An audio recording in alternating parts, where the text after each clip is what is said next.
थांदों सोरबाया बैजों थांदों बेवहायबो एसे गुलुं गुजुं जाबाय थादोंमोन ना नंगौना नङा नाथाय एबारनाव बे गुलुं गुजुङा गैला টিকিট বিচাৰি আমাৰ দতমা ব্লকৰ কাৰণে লিডাৰ বিলাকে হাবাতুৰি খাব নালাগে এতিয়া because our candidate of Dotoma Block Committee already final যে হাওয়াইম না हाग्रामा महिलारि सारा अलरेडि डिक्लेयार होबाय बेवहाय आरो बुंनांगौ गैला हाग्रामा महिलारि सारनि जानानै आङो दिनै बुंगोन गुबुन जायगायाव जिहेतु थांथ'वाखै थाङै थाङै आं बुंगोन गुबुन जायगानिखौ दतमा ब्लकनिया अलरेडि फाइनाल जाबाय फाइनाला ओरैबादि जायफ्रा दासिम बिपिएफनि एमसिएलए जानानै दङ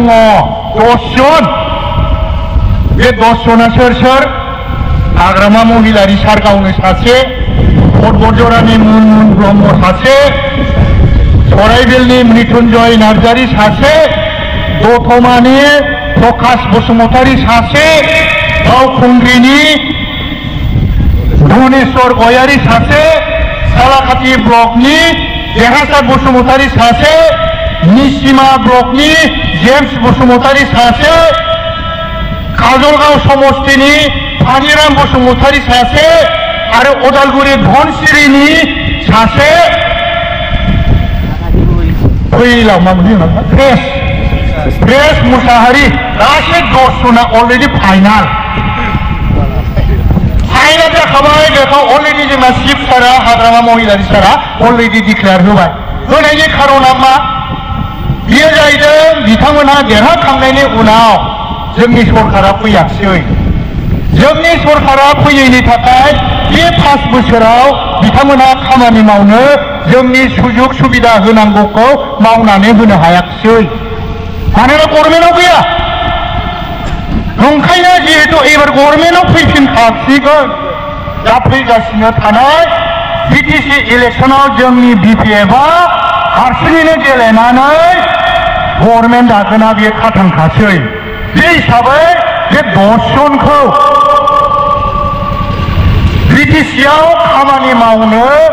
बे बोसोरबायाव सुबिदा मोनैखौ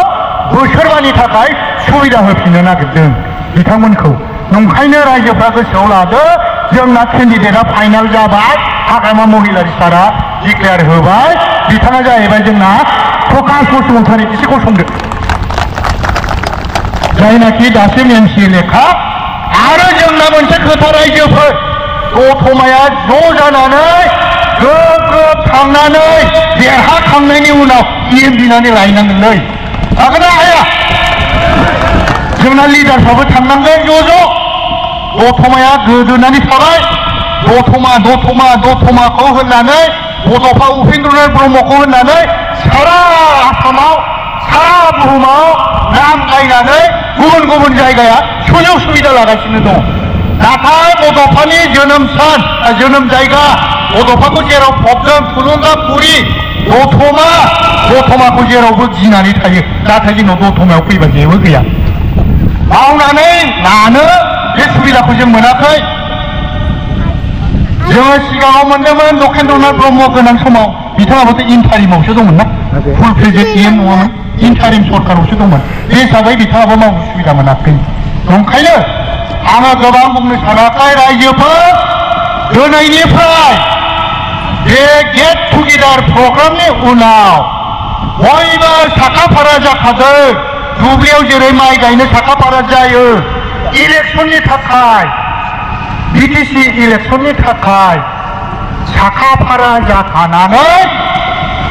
सान हर मावनांसिगोन गाबोनखौ आं बुंला दमासि बारग्रोथोंसै नङा होमबा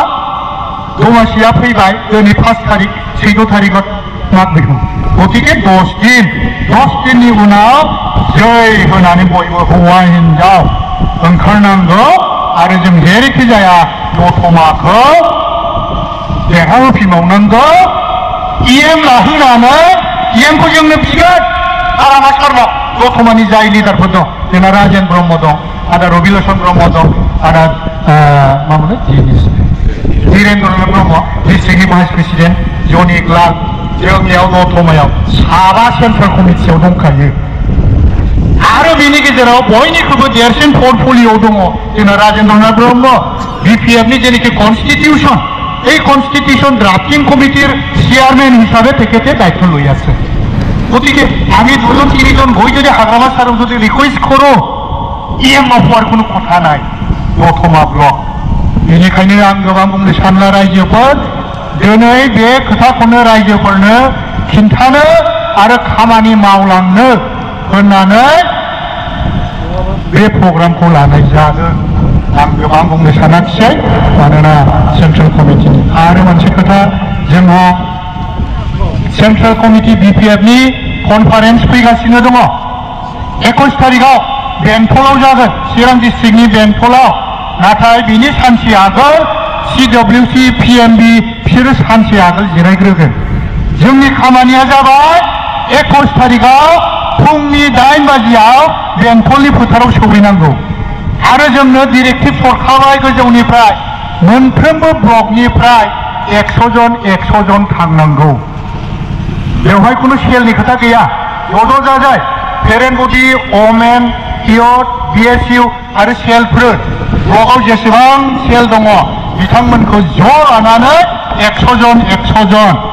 जननि बारा जायोबाथ' खोथा गैया नाथाय खम जानो मोना आरो बेहाय बिराद गिदिर डिसिसन जागोन जाय डिसिसनफ्रा फैगासिनो थानाय बिटिसि इलेक्सनाव माबोरै मावनांगौ बिनि पलिसिखौ बाहाय हरजोबनाय जागोन आरो जोङो डिसिसन लाखाबावदों दाख्लै जेब्ला जोंहा 5 अक्ट'बराव क'क्राझार जिल्ला बड'लेण्ड पिपुल्स फ्रन्टनि बिपिएफनि डिस्ट्रिक्ट कमिटिनि कनफारेन्स जादोंमोन এই কনফাৰেন্সত আমি ডিচিশ্যন লৈছো বা লোৱা আছে আৰু এই ডিচিশ্যনটো মই যোৱা